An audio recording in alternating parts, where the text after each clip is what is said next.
એક ચેપ્ટરની વાત કરવાના છીએ જેનું નામ છે પ્રકાશનું પરાવર્તન અને વક્રીભવન। લાસ્ટ ટાઈમ આપણે પરાવર્તનના નિયમોની ચર્ચા કરી ચૂક્યા છીએ। આજે આપણે ગોલીય અરીસાની વાત કરવાના છીએ। તો ગોલીય અરીસો, તો સૌપ્રથમ ગોલીય અરીસો કોને કહેવાય છે એની વ્યાખ્યા આપણે જોવાના છીએ। તેની વ્યાખ્યા શું થશે? તો જે અરીસાની પરાવર્તક સપાટી, જે અરીસાની પરાવર્તક સપાટી પોલા ગોળાના પૃષ્ઠના એક ભાગ રૂપે હોય,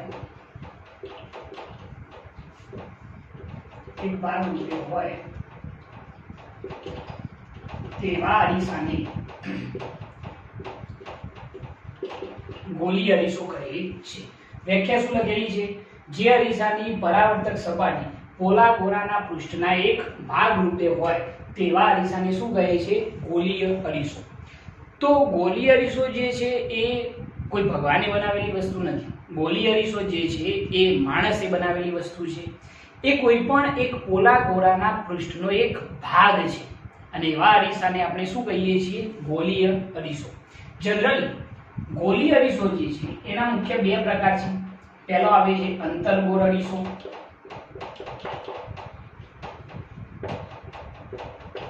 બરોબર, અને બીજો આવશે બહિર્ગોળ અરીસો। સૌપ્રથમ જો હું અંતર્ગોળ અરીસાની વાત કરું તો અંતર્ગોળ અરીસો કોને કહેવાય? તો જે અરીસાની પરાવર્તક સપાટી અંદરની તરફ વક્રાકાર હોય તેવા અરીસાને અંતર્ગોળ અરીસો કહે છે। વ્યાખ્યા શું લખેલી છે? જે અરીસાની પરાવર્તક સપાટી અંદરની તરફ વક્રાકાર હોય તેવા અરીસાને શું કહે છે? અંતર્ગોળ અરીસો।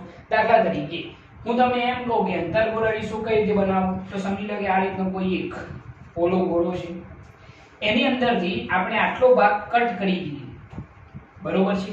આટલો ભાગ કટ કરીએ તો આટલો ભાગ વધશે, બરોબર? એની અંદરની સપાટી પરાવર્તક હોય, બહારની સપાટી ઉપર આપણે ચાંદીનો ઢોળ ચડાવી દઈએ, બરોબર? તો આ જે અંદરની સપાટી છે એ અંદરની સપાટી કેવી હોય? અંદરની સપાટી પરાવર્તક। બહારની સપાટી કેવી થઈ જશે? ચાંદીનો ઢોળ ચડાવેલી છે એટલે પરાવર્તક રહેશે નહીં। તો આવા અરીસાને શું કહેવામાં આવશે? અંતર્ગોળ અરીસો કહીશું, બરોબર છે? તો યાદ રાખજો વ્યાખ્યા, અંતર્ગોળ અરીસો કોને કહેવાય? તો જે અરીસાની પરાવર્તક સપાટી અંદરની તરફ વક્રાકાર હોય તેવા અરીસાને શું કહીશું? અંતર્ગોળ અરીસો।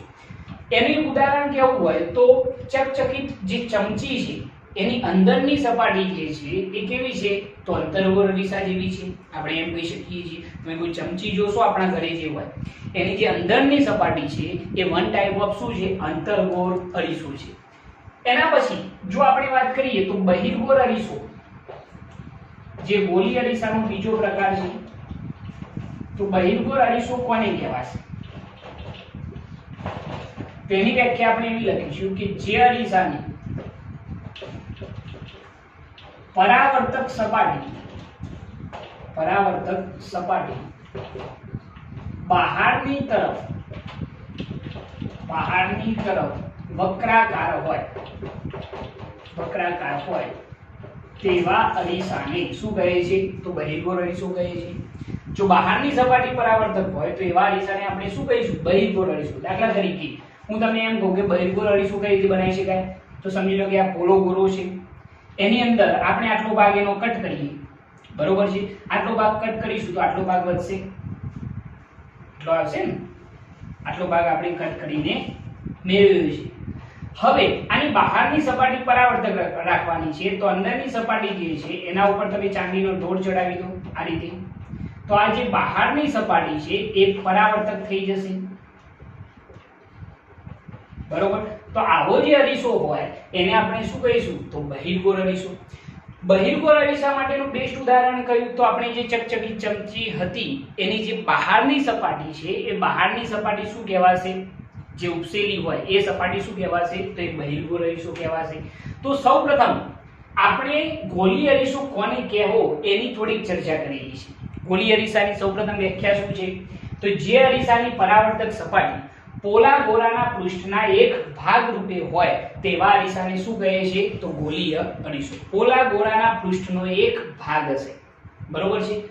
એની અંદર મુખ્ય બે પ્રકાર કયા તો એક અંતર્ગોળ અને બીજો બહિર્ગોળ. અંતર્ગોળ અરીસો કોને કહેવો તો જે અરીસાની પરાવર્તક સપાટી અંદરની તરફ વક્રાકાર હોય તેવા અરીસાને શું કહીશું અંતર્ગોળ અરીસો, જે મેં દર્શાવેલો છે. બહિર્ગોળ અરીસો કોને કહેવો તો જે અરીસાની પરાવર્તક સપાટી બહારની તરફ વક્રાકાર હોય તેવા અરીસાને આપણે શું કહીશું તો બહિર્ગોળ અરીસો. ક્લિયર છે આ વસ્તુ? તો આ રીતે તમે અંતર્ગોળ અને બહિર્ગોળ અરીસો કોને કહેવાય એ વસ્તુ સમજી શકો છો, બરોબર. એના પછી જો આપણે નેક્સ્ટ વાત કરીએ તો અંતર્ગોળ અને બહિર્ગોળ અરીસાની અંદર જે પ્રતિબિંબો રચાય છે એ પણ આપણે થોડાક સમજી શકીએ છીએ. એના પહેલા અંતર્ગોળ અને બહિર્ગોળ અરીસાની અંદર જે કેટલાક પદો છે, કેટલીક વ્યાખ્યાઓ છે એ વ્યાખ્યાઓ આપણે અહીંયા સમજવાની છે, બરોબર. તો એ વસ્તુ કઈ રીતે સમજી શકાય તો સૌપ્રથમ પહેલા એ વસ્તુ સમજો કે કોઈ પણ અંતર્ગોળ અરીસો હોય, કેવો અરીસો હોય તો અંતર્ગોળ અરીસો હોય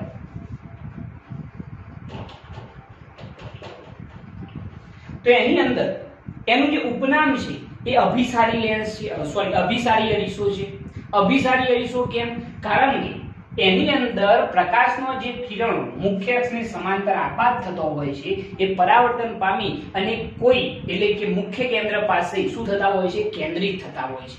તેથી એને શું કહેવામાં આવે છે તો અભિસારી અરીસો કહેવામાં આવે છે. દાખલા તરીકે હું તમને આમ કહું કે આ એક અંતર્ગોળ અરીસો છે, બરોબર.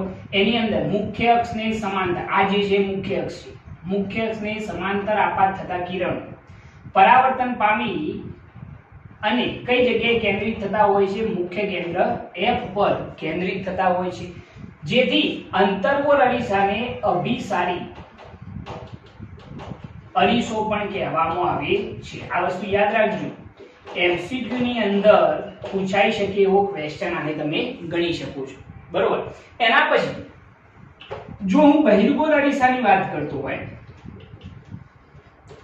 બરોબર, તો એની અંદર સમજી લો કે બહિર્ગોળ અરીસો આવો હોય, બહારની સપાટી પરાવર્તક હોય, આ જે આવશે એની મુખ્ય અક્ષ છે. તો એની અંદર શું થાય મુખ્ય અક્ષને સમાંતર આપાત થતા કિરણો, આ મુખ્ય અક્ષને સમાંતર આપાત થયા, મુખ્ય અક્ષને સમાંતર આપાત થતા કિરણો મુખ્ય કેન્દ્ર F માં શું થતા હોય છે વિકેન્દ્રિત થતા હોય. પરાવર્તન પામીને તો આમ જાય પરંતુ પાછળની દિશામાં લંબાઈએ તો મુખ્ય કેન્દ્ર F માં શું થતા હોય વિકેન્દ્રિત થતા હોય તેવો ભાસ થાય છે.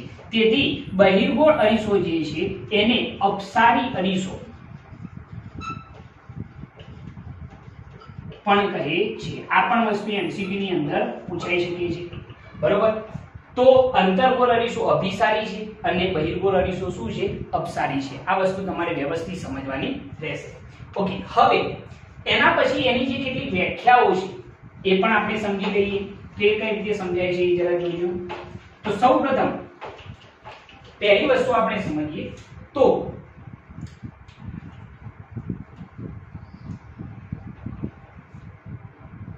ગોળીય અરીસાના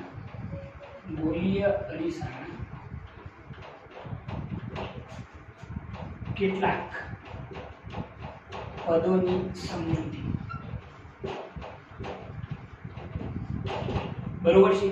આપણે અહીંયા કેટલાક પદોની સમજૂતી મેળવવાની છે. એના માટે આપણે એવું વિચારી શકીએ કે સપોઝ હું તમને એમ કહું કે અહીંયા આગળ આપણે એક અરીસો વિચારી લઈએ કે અહીંયા આગળ એક અંતર્ગોળ અરીસો છે. હવે આ અંતર્ગોળ અરીસાની અંદર આપણે બહિર્ગોળ અરીસો પણ વિચારી શકાય. આની અંદર આપણે કેટલીક વ્યાખ્યાઓ સમજવાની છે. હવે આ વ્યાખ્યાઓ કઈ રીતે સમજી શકાય એ જરા જોઈએ. સૌપ્રથમ પહેલી વ્યાખ્યા જો આપણે સમજીએ તો પહેલી વ્યાખ્યા આવે છે ધ્રુવ, બરોબર છે. તો ધ્રુવની વ્યાખ્યા શું લખાય તો ગોળીય અરીસાની પરાવર્તક સપાટીના મધ્યબિંદુને અરીસાનું ધ્રુવ કહે છે. અરીસાનું ધ્રુવ કહે છે. આ જે તમને અંતર્ગોળ અરીસો દેખાય છે એ અંતર્ગોળ અરીસાનું જે મધ્ય કેન્દ્ર છે એ મધ્ય કેન્દ્રને અરીસાનું શું કહેવાશે? ધ્રુવ. એટલે કે આ જે પોઈન્ટ આવે છે એ અરીસાનું શું છે? ધ્રુવ છે. બરોબર છે? ઓકે. એના પછી જો બીજી વ્યાખ્યા આપણે સમજવી હોય તો બીજી વ્યાખ્યા શું કહેવાશે? તો બીજી વ્યાખ્યા આપણે લખીએ વક્રતા કેન્દ્ર.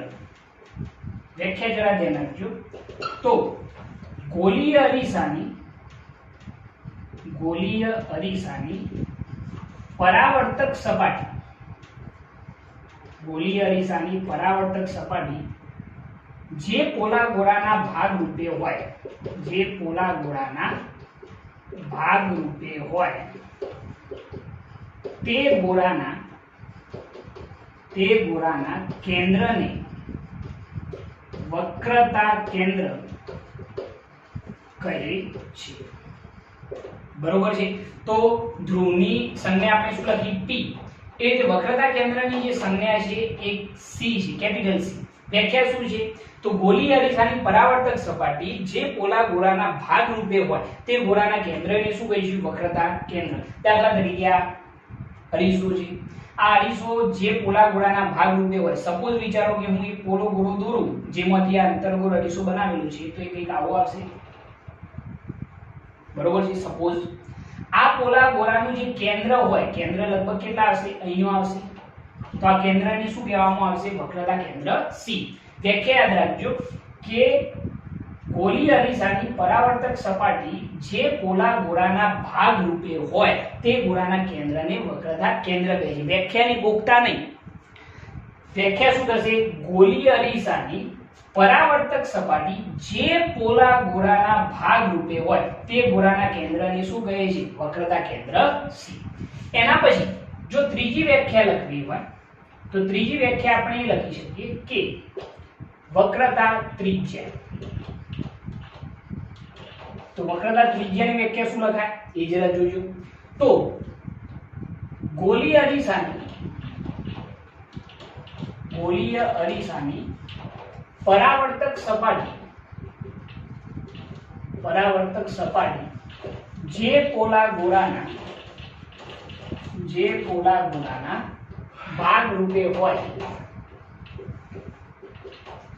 તે ગોળાની ત્રિજ્યાને વક્રતા ત્રિજ્યા R કહે છે. વ્યાખ્યા શું લખેલી છે? ગોળીય અરીસાની પરાવર્તક સપાટી જે પોલા ગોળાના ભાગ રૂપે હોય તે ગોળાની ત્રિજ્યા એટલે કે વક્રતા ત્રિજ્યા. ત્રિજ્યા કોને કહેવાય? તો કેન્દ્ર અને કોઈ પણ પરિપળના બિંદુને જોડતી રેખા. એટલે કે આ જે અંતર આવે છે એ આપણી શું થશે? વક્રતા ત્રિજ્યા R. વ્યાખ્યા યાદ રાખજો કે ગોળીય અરીસાની પરાવર્તક સપાટી જે પોલા ગોળાના ભાગ રૂપે હોય તે ગોળાની ત્રિજ્યાને શું કહે છે? વક્રતા ત્રિજ્યા R કહે છે. ઓકે. એના પછી ચોથી વ્યાખ્યા. તો ચોથી વ્યાખ્યા આપણે શું લખીશું એ જરા જોજો. તો મુખ્ય અક્ષ. તો મુખ્ય અક્ષની વ્યાખ્યા શું લખાય? તો એની વ્યાખ્યા આપણે એવી લખીશું કે વક્રતા કેન્દ્ર C અને ધ્રુવ P માંથી પસાર થતી કાલ્પનિક રેખાને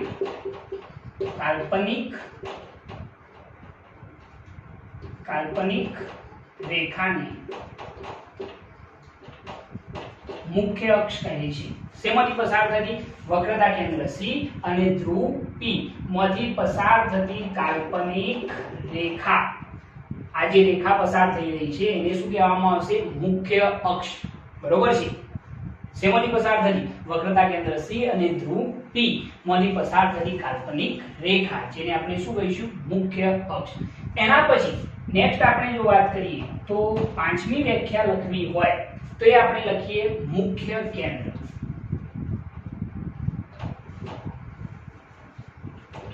તો મુખ્ય કેન્દ્રની વ્યાખ્યા શું લખાય એ જરા જોજો. તો આ જે આપણી મુખ્ય અક્ષ છે એ મુખ્ય અક્ષને સમાંતર આપાત થતા કિરણો, મુખ્ય અક્ષને કેવા સમાંતર આપાત થતા કિરણો પરાવર્તન પામી અને જે બિંદુ પાસે કેન્દ્રિત થાય તે બિંદુને શું કહે છે? મુખ્ય કેન્દ્ર F કહે છે, ફોકલ પોઈન્ટ જેને કહેવાય છે. તો મુખ્ય કેન્દ્રની વ્યાખ્યા શું લખીશું? તો મુખ્ય અક્ષને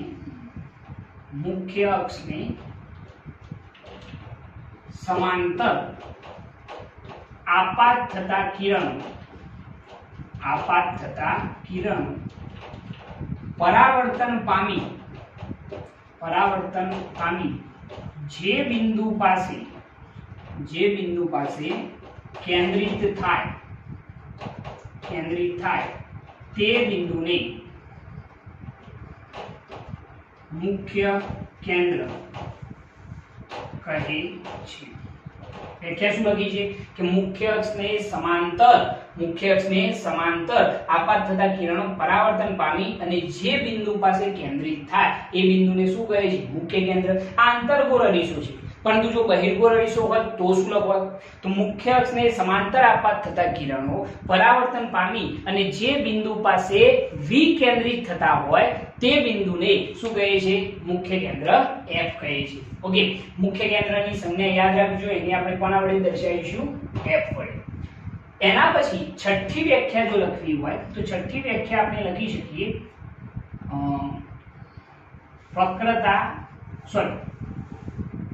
એની વ્યાખ્યા લખીએ મુખ્ય કેન્દ્ર. આવી ગયું મુખ્ય કેન્દ્ર તો કેન્દ્ર લંબાઈ. કઈ વ્યાખ્યા લખીશું? કેન્દ્ર લંબાઈ. તો કેન્દ્ર લંબાઈની વ્યાખ્યા કઈ લખીશું? તો મુખ્ય કેન્દ્ર F અને ધ્રુવ P વચ્ચેના અંતરને શું કહેવામાં આવશે? કેન્દ્ર લંબાઈ F કહે છે. બરોબર. તો એની પણ વ્યાખ્યા લખી કાઢીએ કે મુખ્ય કેન્દ્ર F અને ધ્રુવ P વચ્ચેના અંતરને કેન્દ્ર લંબાઈ F કહે છે. કેન્દ્ર લંબાઈ F કહે છે. બરોબર છે. તો આ છઠ્ઠી વ્યાખ્યા થઈ ગઈ. કોની વચ્ચેનું અંતર? તો મુખ્ય કેન્દ્ર F અને ધ્રુવ P વચ્ચેના અંતરને આપણે શું કહીએ છીએ? કેન્દ્ર લંબાઈ F કહીએ છીએ. ઓકે, એના પછી જો લખવી હોય તો એ આવે છે દર્પણમુખ. હવે દર્પણમુખની વ્યાખ્યા શું લખાય?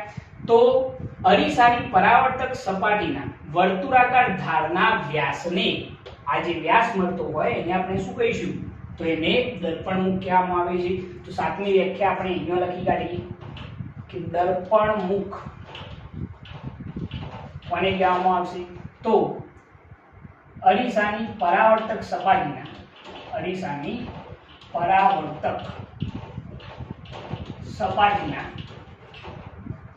વર્તુળાકાર ધારના વ્યાસને શું કહે છે? દર્પણમુખ કહે છે. યાદ રાખજો કે અરીસાની પરાવર્તક સપાટીના, આ જે પરાવર્તક સપાટી હોય એનો વર્તુળાકાર ધારનો જે આ વ્યાસ હોય, બરોબર છે, એ વ્યાસને શું કહેવામાં આવે છે? દર્પણમુખ. તો અહીંયા આગળ આપણે કેટલી વ્યાખ્યાઓ લખેલી છે? તો સૌપ્રથમ આપણે વ્યાખ્યા કોની લખી? ધ્રુવ. બરોબર, વ્યાખ્યા યાદ રાખજો. વ્યાખ્યા શું છે? તો ગોલીય અરીસાની પરાવર્તક સપાટીના મધ્ય બિંદુને અરીસાનું શું કહેવાય? ધ્રુવ. પરાવર્તક સપાટીનું મધ્ય બિંદુ એટલે એને શું કહેવાશે? ધ્રુવ P. એના પછી વક્રતા કેન્દ્ર કોને કહેવાય? તો ગોલીય અરીસાની પરાવર્તક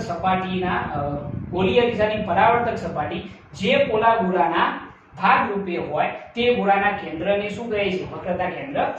મેં તમને સમજાયેલું છે કે આ ગોલીય અરીસો એની પરાવર્તક સપાટી જે પોલા ગોળાના ભાગ રૂપે હોય તે ગોળાના કેન્દ્રને શું કહેવામાં આવશે? વક્રતા કેન્દ્ર C. ત્રીજી વ્યાખ્યા વક્રતા ત્રિજ્યા. તો ગોલીય અરીસાની પરાવર્તક સપાટી જે પોલા ગોળાના ભાગ રૂપે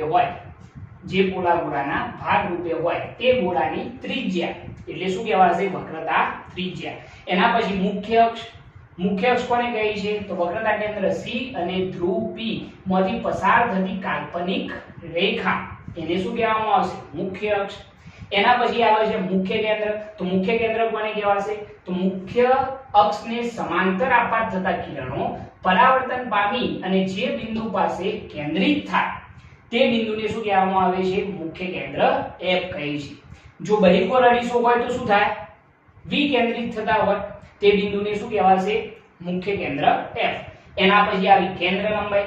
તો કેન્દ્ર લંબાઈ કોને કહીશું? તો મુખ્ય કેન્દ્ર F અને ધ્રુવ P વચ્ચેના અંતરને શું કહેવામાં આવે છે? કેન્દ્ર લંબાઈ F. અને એના પછી છેલ્લી વ્યાખ્યા લખેલી છે દર્પણ મુખ.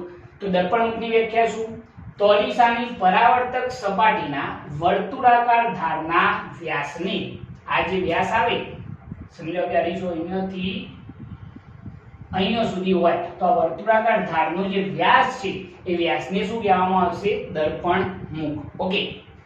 જો તમને અમારી આ ચેનલ પસંદ આવતી હોય તો અમારી આ ચેનલને લાઈક કરો, શેર કરો, સબસ્ક્રાઇબ કરો અને બેલ આઇકન સ્ટાર્ટ કરો, જેથી આવનારા વિડીયો તમને મળતા રહે. જય